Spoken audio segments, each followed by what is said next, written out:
following program is a presentation of the Options Insider Radio Network. For more programs, visit www.theoptionsinsider.com or search for Options Insider Radio in iTunes.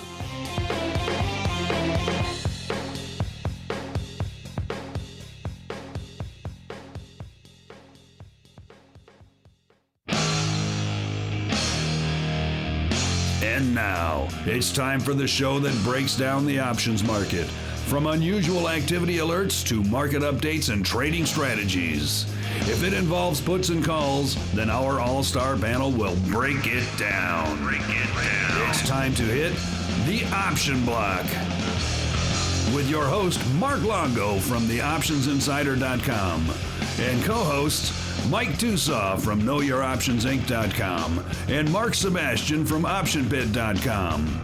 The Option Block is brought to you by Options Express. Don't spend time worrying about your broker. At Options Express, security, stability, and account protection are the most important responsibilities to our customers. Secure account access, enhanced financial protection, entrusted with over $7 billion in customer assets, established financial stability. Options Express lets you trade with confidence. Stocks, options, and futures, all in one account. Trade with a specialist. Visit optionsexpress.com/OXradio to open your free account. Options Express is a member of FINRA, SIPC, and NFA.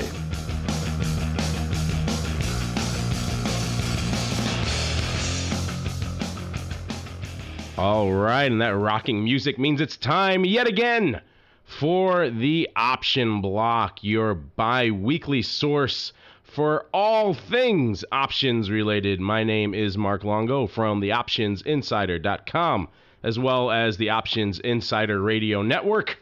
And if I sound a wee bit hoarse, I apologize. I'm under the weather, I think pretty much everyone is this time of year. Something nasty seems to be swirling around Chicago here, and I certainly have picked it up. Joining me on the program today, starting off with someone we haven't had on the show in quite a while, so it's a pleasure to welcome him back. Good old Mr. Mark Sebastian from OptionPit.com. Mark, welcome back to the show. I hear you caught the same thing I did. I did. And I'm not feeling that hot, but I said, you know what? Gosh darn it, I'm going to do the Option Block. So, and a little twist for you listeners, Mark and I will be the least talkative people on the show today. It's going to be all Uncle Mike and Alex all day long. I like it. All right, speaking of Uncle Mike, we are, of course, also joined by the man from RCM known to many as Uncle Mike Tusaw. Uncle Mike, welcome back to the show, sir. Always a pleasure to be here. And Seabass, haven't worked with you in like 3 years. I know. Sorry. Things have been crazy here in the land of the pit, and it just keeps me tied up. And thankfully, we've had Andrew to kind of keep you guys entertained and in check. So he certainly is doing the entertaining job. In check, I don't know. We're probably just crazier even than always. Yeah. Especially with our next member of the All-Star panel here, the craziest of us all, none other than Alex Jacobson, the viceroy of OptionsExpress.com. I knew that was coming, yes. How could you possibly guess? I have the tinfoil hat on today, and I also want to welcome Mark back. Mark, I saw you're going to Atlanta to talk to the option group down there later in the month. Yeah, I am. Yeah, good group. Yeah, they're nice people. This will be like my third time going down. Yeah. All right, and with the team assembled, we're going to dive right into the trading block. The trading block.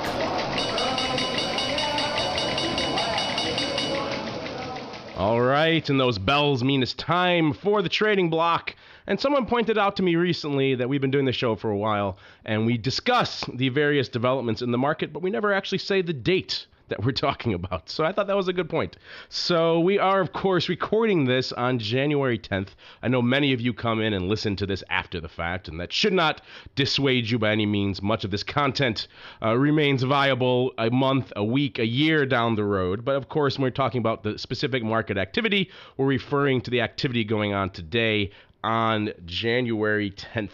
And of course, It was a strong rally across the street, and unlike some of the rallies we've seen of late that they started to fade a little bit towards the end of the day, this one actually gained some steam.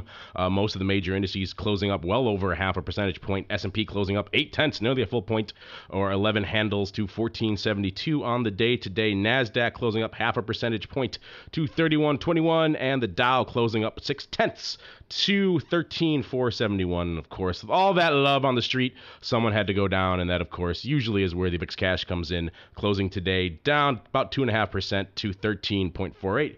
All right, and we shall start there, Mr. Sebastian, as we are wont to do. Any particular action catch your eye today when you weren't too busy blowing your nose in the VIX cash and VIX options trading? Yeah, it was just not I was surprised by kind of the end-of-day strength. I'm not surprised by this VIX. The realized volatility has just been terrible, and there's no real action in the marketplace. It's just creep, creep, creep, creep, creep, creep, creep. And, the curve is really pointing toward that being something that's going to be that way for a while. If you look at the futures curve for VIX, they're basically saying, yeah, VIX is low, but it should be in January and February. And then you can see the entire curve just go almost flat at March. So basically, in terms of risk, the whole market has a big time spread, a big long time spread on right now, where there's basically short near-term volatility and long-term volatility. What does that point to? A couple of things. With that implied correlate, the ICJ, so low, it basically points toward earnings season is going to matter for, I think, companies, but it's not going to really matter to the S&P 500 very much. And then the debt ceiling debate is going to matter a lot.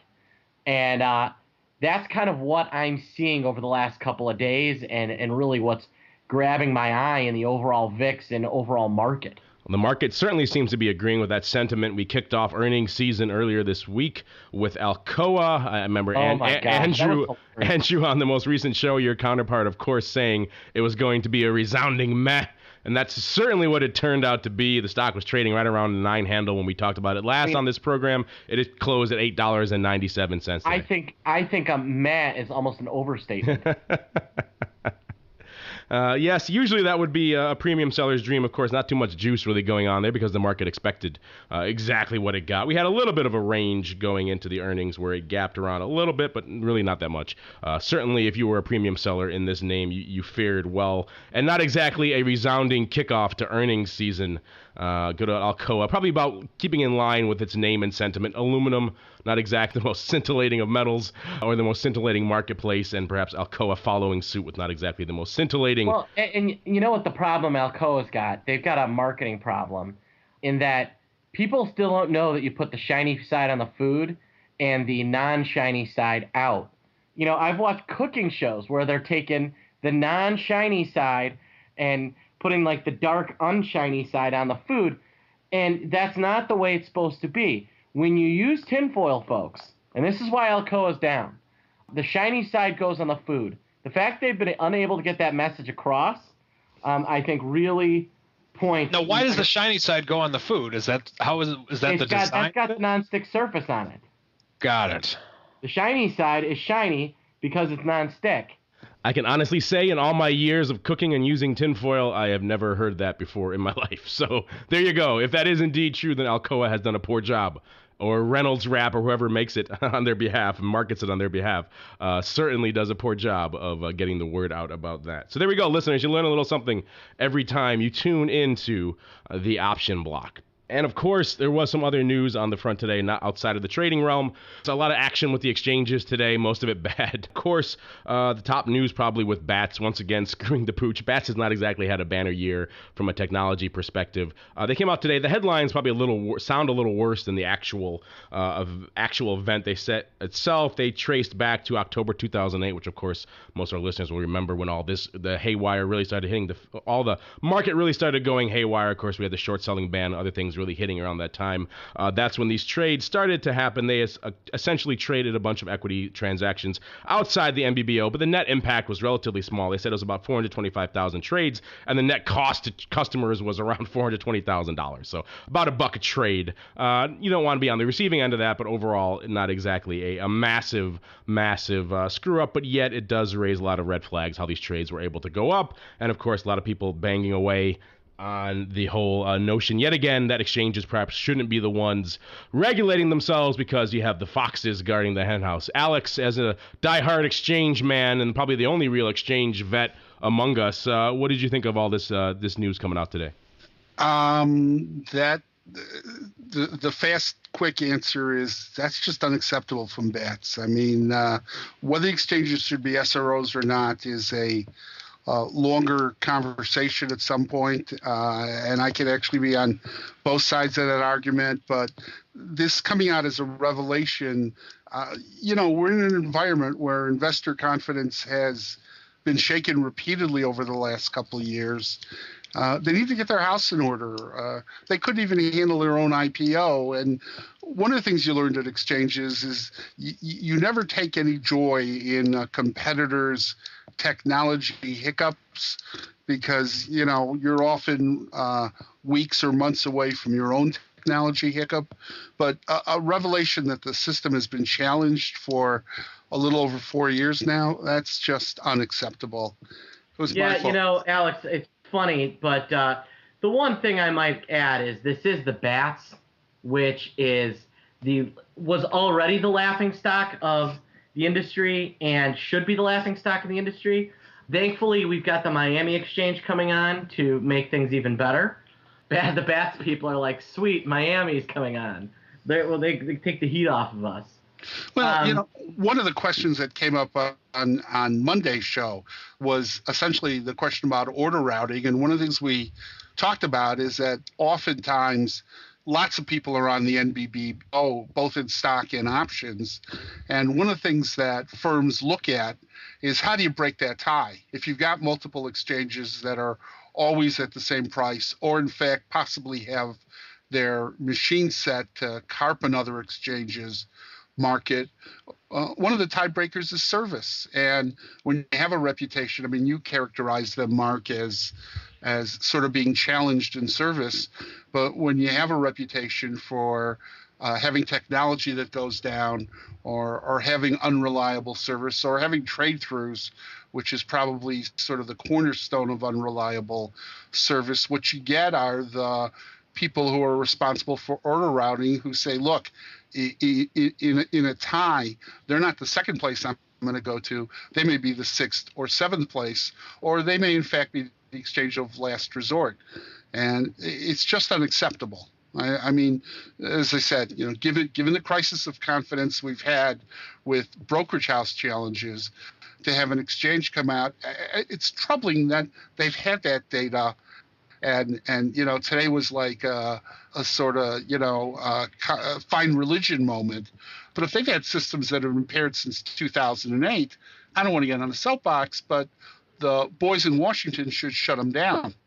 It's interesting that is an exchange, you're right, both of you, that it has built its name on two things, essentially technology and pricing. And we've seen both of those systems essentially go haywire over the past year, technology with the IPO, and now they're admitting that their pricing was, shall we say, dubious. That really, I mean, I talked to some of those BATS guys after the IPO debacle last year, about middle of last year or so after the IPO, and they were already admitting that their technology had really just screwed the pooch for them completely. They were starting from square one, and now having this on top of it, not exactly a banner year, let's just say, for BATS. Well, there are 1,000 reasons why the BATS is and all these other secondary exchanges are terrible. And brokers, not really, I don't want to get into this too much, and I know I can't, I've got to walk on some eggshells here, but I think if you want markets that are regulated properly, you need to, and where orders go to where they should be going, we need to break the broken, marketing system within the exchanges and the brokerage houses and get that fixed. And that will solve a lot of these problems, I think. Right now, I think as much as The exchanges are a problem. The way marketing fees are paid out are creating much of this problem as well. Yes, that's true. And we hit on that last show with the listener question. Someone wrote in with a very astute question about who the real customer of the exchanges is, and it got into a really interesting discussion. If you want to hear more about that, listeners, by all means, I encourage you to go back and download our most recent episode, where we talk about that and at great length. But I can't move on from the exchanges without mentioning one more piece of news. A little bit silly, this one, but it just caught my eye, and it certainly seemed to catch a lot of our readers at the optionsinsider.com, catch their attention as well, perhaps not in the light it was intended. A lot of us here, of course, have relationships going back years with the CBOE. Alex used to work for them at the Options Institute. Mark and I were both members on the exchange for a number of years. We both have been dealing with that exchange for a long time. That exchange just earlier this week, a couple days ago, announced a complete rebranding effort, of course, on all their major products like SPX and an exchange itself, and that the crux of that rebranding, of course, being the new tagline, execute success. And when you hear that at first, it kind of resonates with you. Then you start thinking about it a little bit, and certainly a lot of our readers did as well. I think a comment we had pop up on the site, I think to me just summarized what a lot of people were thinking about this. We had a comment by Alan P. on our site, and he says, execute success. So the CBOE's new tagline is in effect to murder success. This might be the worst example of clueless rebranding that I've seen in a long time. That just cracked me up, and that really summarized, I think, for me, a lot of the feedback we were receiving from our listeners and that we were wondering about ourselves is that, wow, there really is perhaps an unintended second meaning to that rebranding. So I wonder how long that will be around, but really, really funny stuff. Terrible. If you haven't checked it out, check yourself on over to the CBOE, check it out for yourself. Pretty funny stuff. But I think Alan P. certainly summarized it perfectly for us. Well done, sir. Well, what they should really do is CBOE, future subsidiary of CME. In talks as we speak, more to come. The best is yet to come. There we go. That could have been a good one. That could have had many meanings right there. That would have been perfect. The best is yet to come. See, they don't need to spend millions on these branding firms. They should just call me and bam, done. There you go. You know that was the branding post the '87 crash. The CBOE actually went out with a campaign, and the tagline was "The best is yet to come." Really? So, yeah. I guess I'm rehashing old ground for them, but I guess if it worked once, why not rehash it? You know what they should do is get that old Joe Esposito song from Karate Kid and just say they're the best around, nothing's ever going to bring them down. And that would be far more effective. I think many things would have been far more effective than CBOE, murdering success. It's kind of like Cobra Kai. What do you think? Yes. The CBOE is like Danielson. Yeah. CBOE. We're the Pat Morita of exchanges. Uncle Mike, we've been talking around about exchanges and different trading things for a little bit now, outside your wheelhouse. Let's get back into it and talk about what you were watching over the past few sessions, what really caught your eye, if anything. Of course, we all know you're back deep into the Apple camp. A lot of vacillation around that 525 level. How's that impacting the BBI these days? Not much. I mean, I'm short the 510 puts. I got a hedge in there at the 480 level, and love to get back into it. And Val's up right now. I think that Apple's a good thing to be selling premium on right now, and comfortable at the 510 level. And definitely like it there. The other thing that we actually had, my gold actually had a little bit of life in it today. It actually rallied 1% today, which it's kind of just been sitting around doing nothing for a long time. It's actually getting a little bit of life into it now, if you can even call that life. But I looked at that, and then just in general, getting geared up for next month and a new round of some premium selling, if such a thing can exist, with the VIX at 13.5. You degenerate premium seller, you. Or premium buying, whatever's easier. If you talk to Don Schlesinger, Alex's old sensei, he'll tell you the best time to sell options is when the VIX is low. Hey, we'll take a look at it. That's for sure.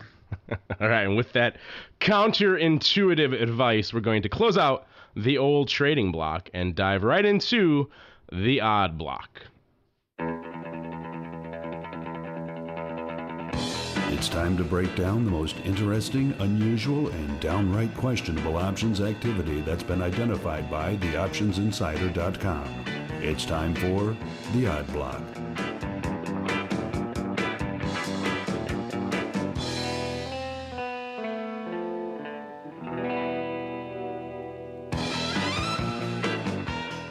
All right, and that funky tune means it's time to get into the odd block, where we peer into the interesting, the bizarre, and sometimes the downright strange activity that's going on in the options market today. And as we always like to do on this section, we surf on over to theoptionsinsider.com so we can peruse through the latest updates and unusual activity alerts that we feature there on the site. And you too, of course, can do the same and play the home game and follow along with us here on the show. We're going to kick things off with Microsoft. Of course, that name closing today about 26.5, down about 24 cents, or about 1% on the day. And we saw some interesting upside call selling activity here in Microsoft. Of course, this is the name we've talked about a number of times on the show in the past. It has been, for the most part, we joked about Alcoa earlier, but Microsoft has really been the premium seller's dream of late. It hasn't moved around too much. We've seen a little bit of reversal of that on the last cycle or so, but for the most part, if you sold Iron Condors, Straddles, Strangles out there in Microsoft, you fared fairly well during earnings. And this looks like someone is coming on to the selling premium side of the fence again today. We saw nearly 14,000 of the Feb 28s going up here on the day, being actually a total of, when we wrote this up, it was 14,000. Total on the end of the day is 28,000 of these calls, with a massive chunk of them going up for about 28 cents. The open interest is 35,000 contracts, so there could be some closing here. But, this is put up here by your counterpart, Mr. Andrew, and he says, of course, there is no offsetting stock or paper to go up against this, so it's not like it was done tied. We just saw a very, very large sale going up today in Microsoft. Looking at the numbers here, this is the name that does about 180,000 contracts a day. They did about that same number again. I was going to point this out later on in the Around the Block. But this is an interesting one, because Microsoft on that Nokia news initially opened up pretty robustly this morning, up to $27. And so I think a lot of the major selling that you saw on the 27s and the 28s came primarily from people this morning. And if there was any closing, it was people buying back their shorts from this morning. I was actually surprised it fell after that Nokia news was so positive. Yeah, you're right. We also saw a lot of activity on the Jan 27 calls as well, with about 17,000 going up there as well. I mean, it doesn't make sense. Nokia announces, hey, the Windows Phone is killing it, and then Microsoft sells off. Yeah, there's so many weird intangibles in that relationship. They're very closely linked, but they're not really a division of Microsoft, and Microsoft is investing all this money in Nokia, and they're exclusively putting out their Windows phones. But who really knows what attributes to who at the end of the day? But yeah, you're right. That should be bullish news for Microsoft. Microsoft has really a couple of big initiatives right now. They have Windows 8, they have these tablets that they're creating, and they have the Windows Phone. And if one of these things is firing on all cylinders, which it sounds like Nokia's and the Windows Phone might be, at least certainly surpassing the expectations of a lot of people, that should be probably a little bit more bullish, especially on a day when the whole market caught a bid, and yet Microsoft selling off about 1% on the day, which is interesting. Interesting stuff. I don't know. It's weird. It's real weird. It is a weird one. I got a good one for you. Applied Materials. We had a customer sell about 77,000 of the April 12 calls in AMAT. Stock's near its 1-month high. My guess is that this is an owner of the stock that is hitting the April 12 calls, and he's converting this into a buy right. It's not a bad little trade. Gets a nice yield over the next couple of months, especially if this thing goes to 1240. And, AMAT's been cyclically going higher. At some point, you got to think AMAT will break $12, don't you? Certainly seems that way. It has been kind of range bound for the past, the better part of the last year. So this buy right certainly makes sense at this level. Guy locking in a few months, not a bad return for a bet that really isn't that outlandish, given what AMAT's done in the past. No, it's nice. And if AMAT drops back down, he's got the premium to keep. I mean, the vol's real low. I was looking at this one, and after he traded this, believe it or not, the despite the fact all the action took place on the 12 calls, the strike that really got murdered was the 13s, which had almost no volume, and which makes some sense, right? If you're a market maker that just swallows, you're scrambling to hedge somewhere, yeah. Yeah, what's the only strike you don't want to own if you just swallowed the immediate upside call? And this is, talk about swallowing. This is some serious volume for AMAT. They do 6,000 contracts a day. I know. This is 11, 12x that in one single trade. I know. This guy said, boom, I'm selling to you. This is the kind of thing, if you're a market maker out here, you're choking on this for the foreseeable future. Oh, gosh, yeah. So, you know what, your really only options are try and like calendarize it or sell some June behind it. But you just got to hope that the level was at a level that you're not gonna go out of business owning all that premium. Someone got off some July 11s perhaps against it. But yeah, people always write in and ask, why do we see all these other strikes light up when we see a big trade go up on one strike? And that's exactly why. These market makers have to do something. They can't just sit on 78,000 contracts worth of AMAT until April. So they need to get it off somewhere, and they're hitting every bid they can find. And that's not exactly a pleasant feeling. I know we've all been there. Yeah. To have to scramble, and everyone else in your pit is scrambling at the same time to do the exact same thing. It's a race to dump premium. All right, Mr. Sebastian, what's next up on your Hall of Shame? You, Mark, you like those UGG boots, don't you? I'm wearing them right now.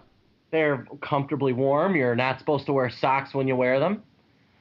They've got all sorts of great styles, and the Tevas are nice too. I forgot Deckers makes Teva as well. So the paper traded a large block of the 45 calls in March. Split price to 135 and 140. Hold on, say the ticker again for our listeners. This is DECK, Deck. There we go. The March 45 calls, paper traded $1.35 and $1.40, total of about 15,000 contracts. The net price was about 136.5.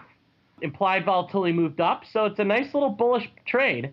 A real bullish trade on Deckers. You got to wonder whether this is a guy hedging a short, if he's buying a call $10 out of the money, or maybe just the women are out buying UGG boots again.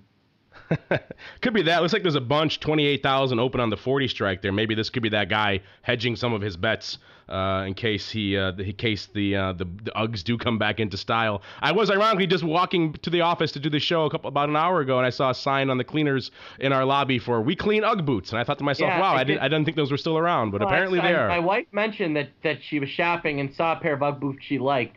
That alone could drive up. There you go. I was going to say, this alert kind of has everything Sebastian likes in it. Women's retail, a little bit of women's footwear. It is.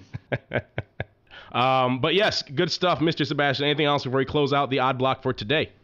Yeah, I got one more for you. GTAT. Ooh. GT Solar Inc. It's trading around $3.41. This is a Longo and Sebastian special. We love these. I love them.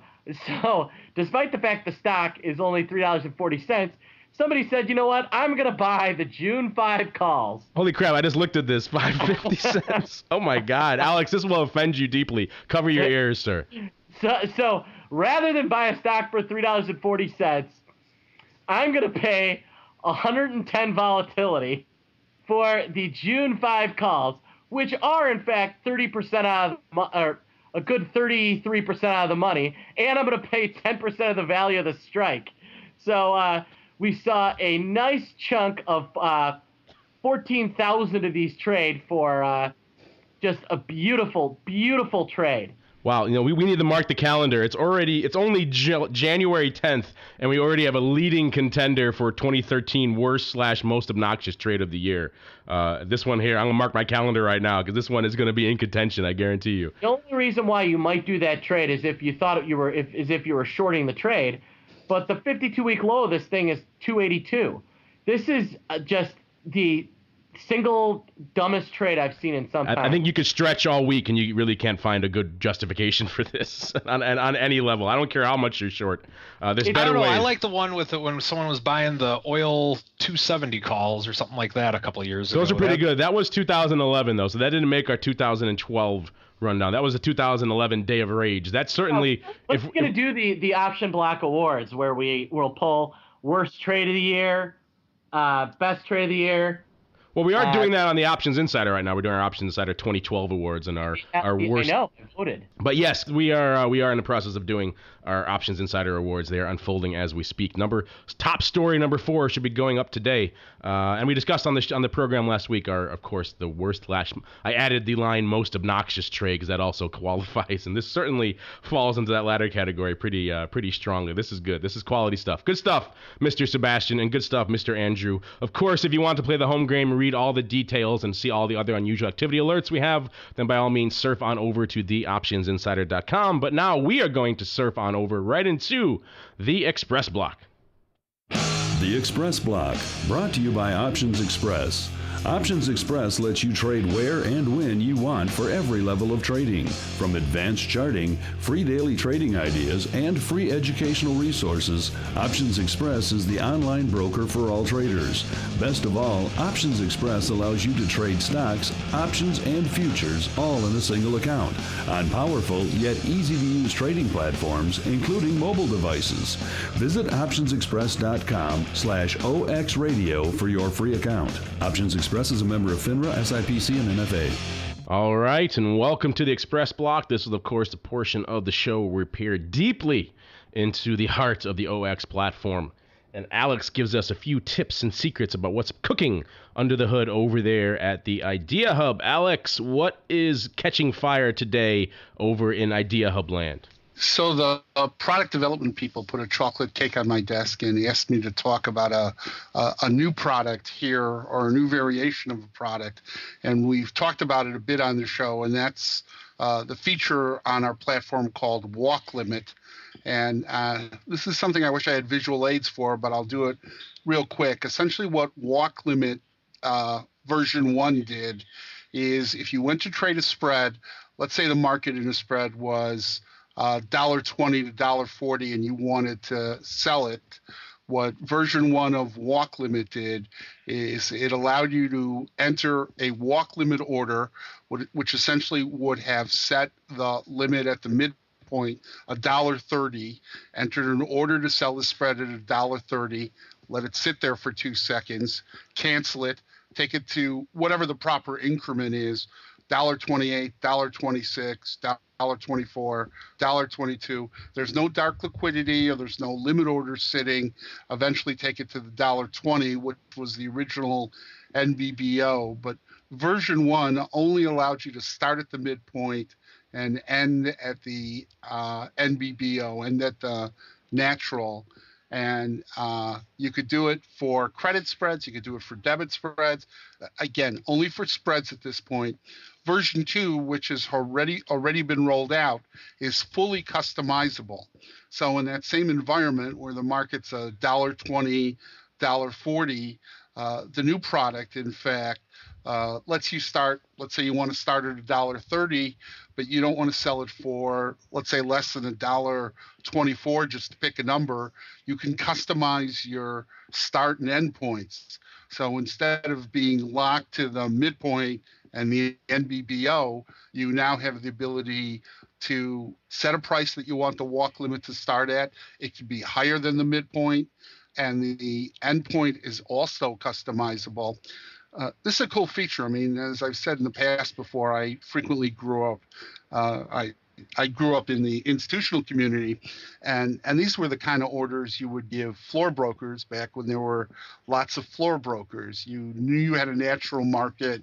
A lot of times the trading desk would stop you at the natural if you went in to do a trade. This is now fully customizable. It costs nothing. It adds nothing to the cost of the trade.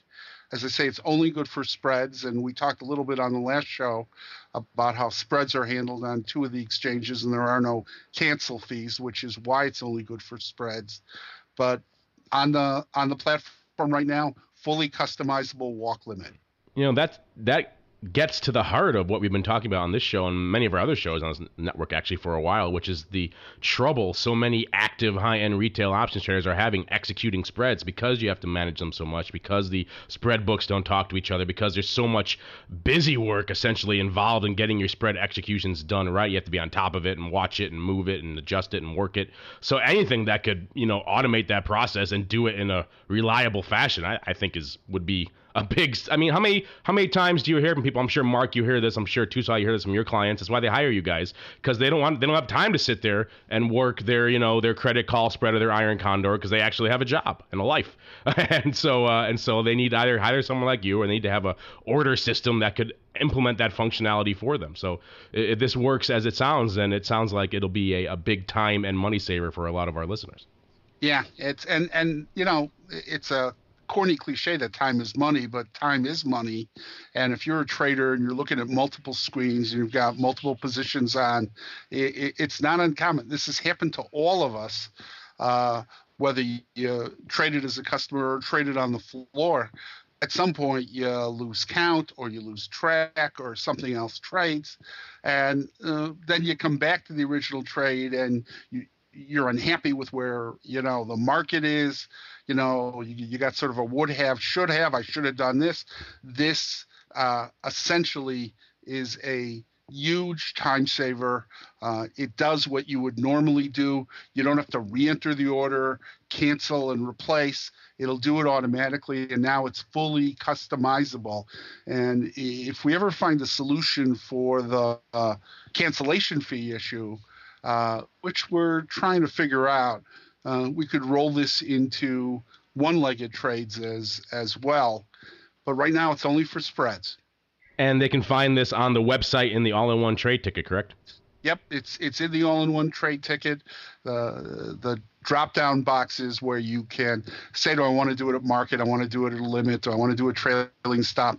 You've got two walk limit choices, and one is credit walk limit and one is debit walk limit.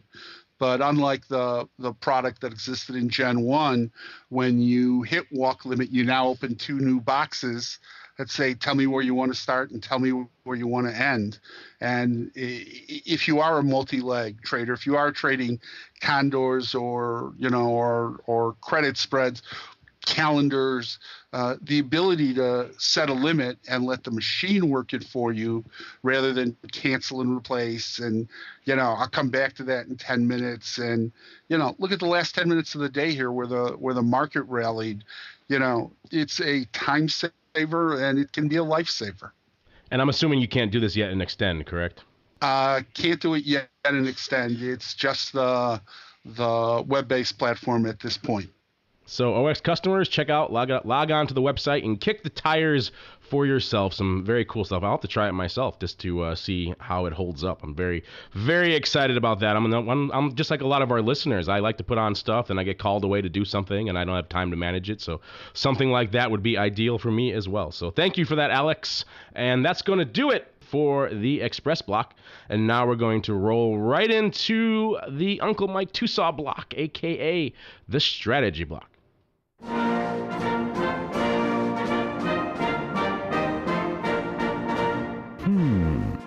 The Strategy Block.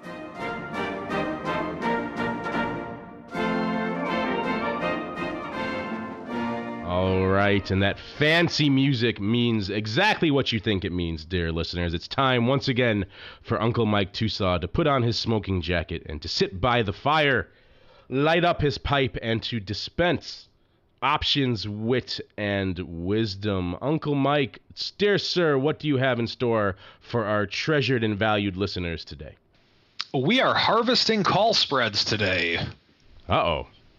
So I said that for Sebastian's benefit. I know he's not a harvester, but nonetheless, just wanted to talk a little bit about the current volatility. I like International Harvester. Do you? I love International Harvester. Well, great company back in the 70s. Well, that and I always like to tell people how credit spreads are better than debit spreads because you get paid to take on a position. Lord. You. Nah, I'm just so you know, folks, I don't really believe that. So, but anyway, what I want to go through today is in a lower volatility environment. Let's say that you're typically a premium seller. And as a premium seller, you want to continually collect income. I did a trade today. This was just for one client. This wasn't part of the general silver batch, but this is just something that I'm going to be looking at as well over the course of the next couple of weeks in the lower volatility environment. I had some success doing this on Chevron a couple years back, and I'm going to start implementing this strategy again. We have a low enough volatility environment to where I think it kind of makes sense. Right now, if you take a look at a silver chart, a couple months back, silver was relatively flat. It didn't really move too much. We had kind of a channeling period. And I'm bringing up my chart of it right now from about mid-May to mid-August. We really didn't get a lot of movement in silver. Now, if you look at a chart of silver over the course of the last month, we're still kind of moving sideways. It started to come up a little bit in the last couple days, but overall, we've had a little bit of a sideways pattern. So with that, let's say that you have a bullish sentiment on silver. And normally maybe you'd sell a put on it because you're a premium seller, whatever the case may be. What's something with which you can do on silver that might make some sense if you're bullish and you want to do something with this? Now, this is the first time I've ever done a trade like this because this is the first time we've had weekly options in multiple week segments for this to make sense. When I did this on Chevron a couple years back, I did this with monthlies, but now I'm making my debut in this trade, so to speak, with weeklies. So what we did this morning is step one, we bought the March 31-32 call spread, and we paid 28 cents for that. So with that, just a generic call spread, nothing too complicated about that. And then simultaneously, what we did was we looked at the weekly options. We looked at the options for January 11th, which expires tomorrow. Obviously, we're not going to do anything there. We looked at them for next week. And then we looked at them for all the weeks. But then what we ended up doing was selling a January week 4 option that expires on January 25th. We sold the January week 4 29 put, and we collected 25 cents for that. Now, here's what that trade does. If silver can stay above 25 over the course of the next couple weeks, then that put option expires worthless. And what we then have is a call spread for silver, the 31-32 level. We have upside on silver from 31 to 32 at a cost of approximately 2 cents. Now, granted, there's risk to the downside, and how we would manage the risk would be the same way with which we would manage risk for any short put trade, which is a whole nother conversation. But in this case, what we're doing is we're creating something to where we're giving it until March for silver to make that move. And what are we going to do then come January 28th when that put expires worthless? Let's say the trade works out. We never know if it's going to. There's always risk on it. I'm not trying to guarantee that it will, but let's say it does work out. What's our plan? Well, that's when we start the process all over again. If silver's at the same price level, we can, let's say all factors are the same, we can buy another silver March 31-32 bull call spread, sell another 2-week put option at the 29 level, and continue to build up those call spreads. If silver eventually makes a move, we're going to build up a whole plethora of call spreads and make some money that way. Should silver stay the same? Well, we're probably not going to make too much money on this trade if it stays the exact same. Now, as time goes by, maybe in like a month or so, we would look into closing the March 31-32 call spread if it's at the same level. That's a decision for another day. But my point is, this is something with which you can do and take advantage of the weekly options. Why am I doing this with weeklies now when weeklies have been around for years and years and years? Now we have multiple weekly options. And as I've mentioned at least once on this show, I'm sure, I think it's a good factor or a good feature with which you can have something like this because it gives you flexibility. If silver goes down to 29 tomorrow, we have a lot more choices as to where we can roll that 29 put or stay in it or do whatever we want with it now that we have multiple week options as opposed to just going from 1 week to 4 weeks as it used to be. And that is today's strategy. And that's really been an ideal use case for the multiple strip of weeklies from the beginning, is financing your longer term long premium positions with these. You have an abundant array of choices now, as you just described, on the short side to finance that. And you could do it a number of different ways. I thought it was an interesting twist that you mentioned. Usually you see these kinds of trades, people put them on and then they continue to roll the short position and they end up collecting, generating a credit by doing that, but they don't turn around and increase the long position. You're kind of doing a little bit of both. You're going to roll the put and also look to use that to offset more call spreads, which I think is interesting too. You're not just traditionally rolling that put and looking to make a credit on that at the end of the day. And if the call spread works out too, hey, bonus, Yeah, we're trying to do this at even money, basically. And if it stays the same, I'm fine taking on the risk. And we paid 2 cents for this overall trade. And if it's at the same level in 2 weeks, I'm willing to bet that call spread will be worth more than 2 cents if I really want to get out of it. So the general goal of what I'm trying to do with this is make it an even money trade. There we go, listeners. One to grow on from Uncle Mike Tusaw. Now, sir, you can retire the smoking jacket and the slippers until next week when we need you again. And now we're going to close out the strategy block and roll right into Around the Block. Around the Block.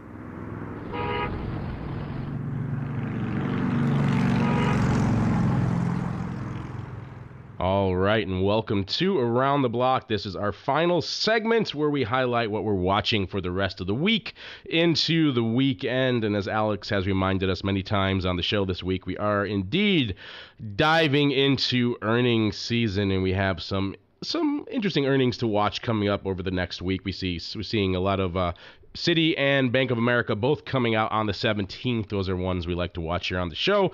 Intel, my old stomping grounds, also coming out on the 17th. We touched on Microsoft earlier in the show. There used to be a lot of parity between Microsoft and Intel. They would usually announce, usually simultaneously or a day or two apart. This week, Microsoft actually not coming out till the following week. So I think that's kind of interesting in and of itself. Yes, Apple's tomorrow. Go back. Of course, we have Goldman Sachs coming out next week as well on the 16th, before the bell, actually. So keep that in mind if you're looking to trade that one before the bell. So get it all done prior to that. Any other earnings that are really catching your guys' eyes coming up? Uncle Mike, obviously, you're pretty much in silent mode until Apple. What else is catching your eye out there? Well, I think Google's coming up too. I'm going to be curious to see what they have to say. I don't have any positions in Google, but it's always interesting to watch it move 600 points in like 10 seconds right after it makes the announcement. So definitely watching that one for sure. And I believe U.S. Steel's coming up as well. So we're starting to take a look at U.S. Steel also, and just a lot going on. You're just dying to get into another $700 stock. That's what it is. It's hard to. It's just a different life now when I'm not hedging Apple all day. You used to be able to run around and flaunt the fact that you were trading this premium name, trading $700, and you missed that. And you can admit it to us. We know you well enough. You missed that little bit of bonus you got from that, the little jazz it gave you. So you want to maybe dive into Google and see if you can recreate the fire, recreate the love. Rekindle the fire. Mike needs to take it to the the Sybaris Suites. I think if you want to rekindle the fire, you got to dive into Amazon then, right? Yeah, he's got to get. Oh, I like that. Mike. That's great. You take a couple of those really pricey stocks, get yourself an hourly rate at the Sybaris Suites. I'm sure. Tusaw's romantic hedging.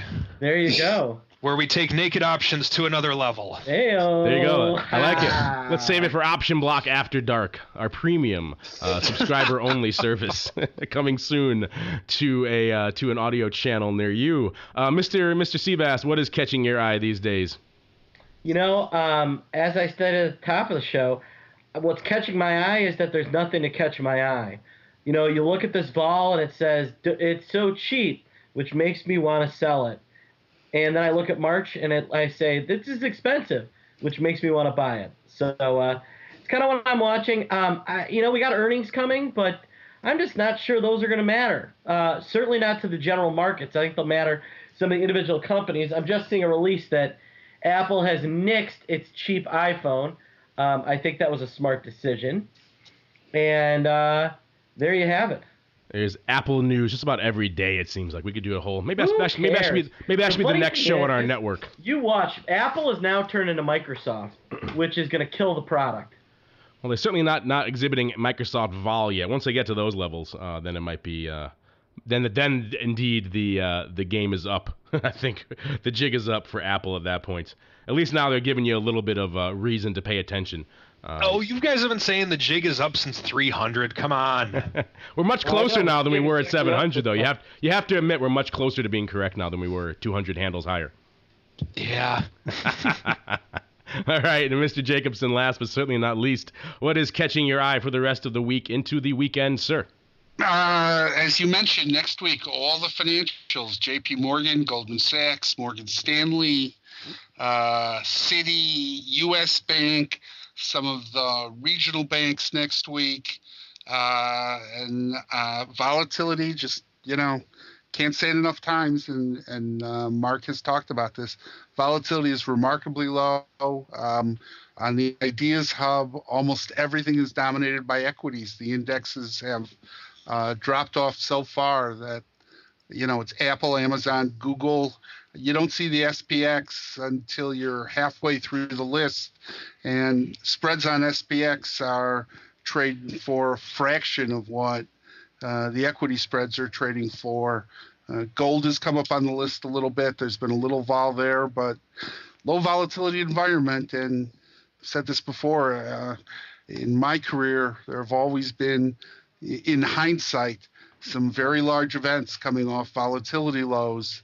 So as volatility continues to creep down, this becomes a very interesting market.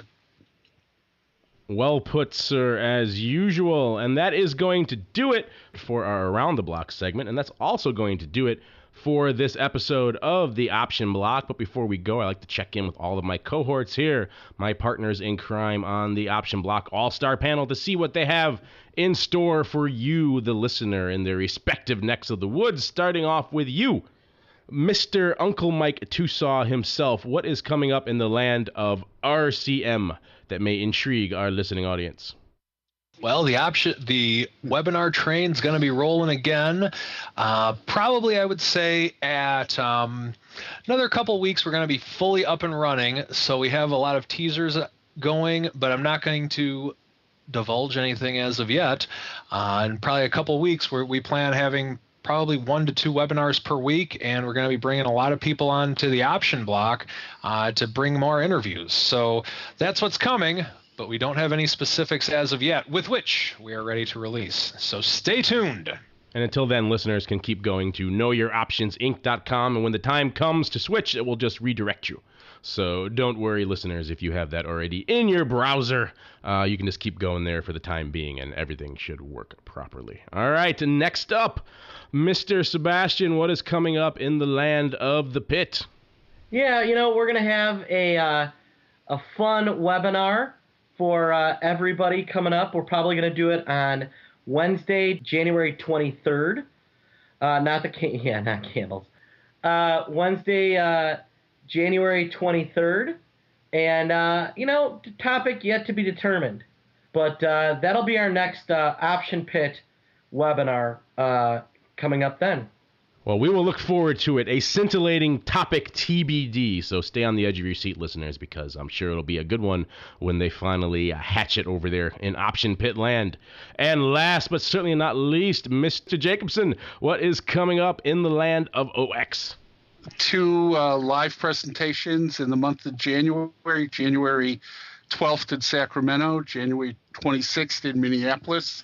They're going to be conducted by Joe Cusick, who's our head of education and also a former CBOE market maker. All the presentations are free. Everyone's invited to come. All you have to do is come to the site, optionsexpress.com, click on the education tab, register for the presentations, and show up. And it's a couple hours well spent.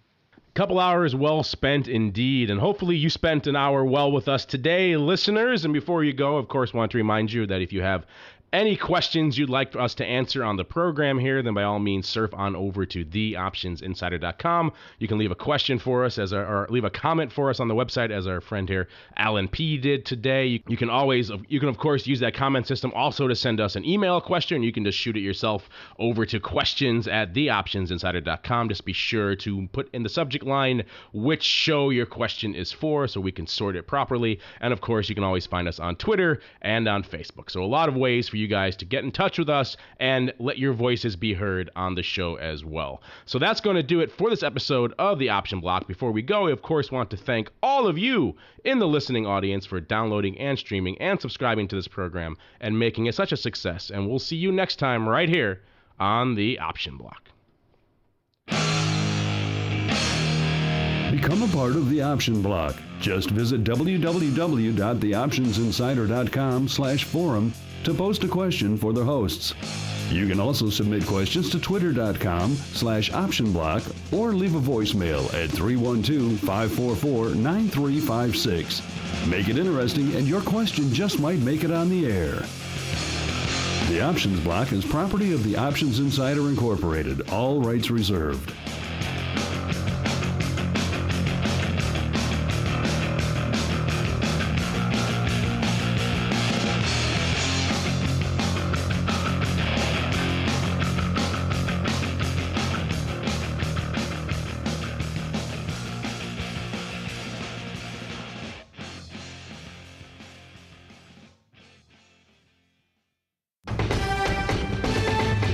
The preceding program was a presentation of the Options Insider Radio Network.